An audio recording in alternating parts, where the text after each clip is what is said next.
Now it's Team B's turn. Our task is to begin with drawing one stress scenario card.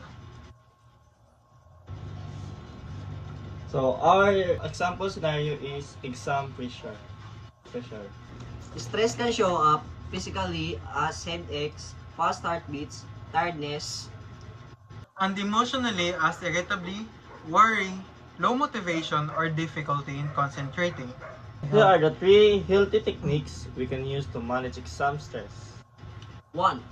Deep breathing exercises help calm the nervous system. Number 2 is time blocking. Organizing tasks reduces overwhelm. Number 3, sleep hygiene. Getting enough rest improves memory and focus.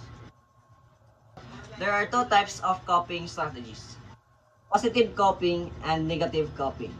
Positive coping, healthy ways like exercises, planning, talking to someone. Negative coping or maladaptive coping, unhealthy response like avoidance, overeating, or substance use. These are the examples of the positive coping. Number 1 is talking to a friend. Number 2 is studying early. Number 3 is deep breathing. Number 4, and not the least, is the taking breaks. So this is our examples of negative coping. Procrastination, overthinking, skipping meals, avoidance, and excessive screen time. Now, let's pass it to Temsi for the role play.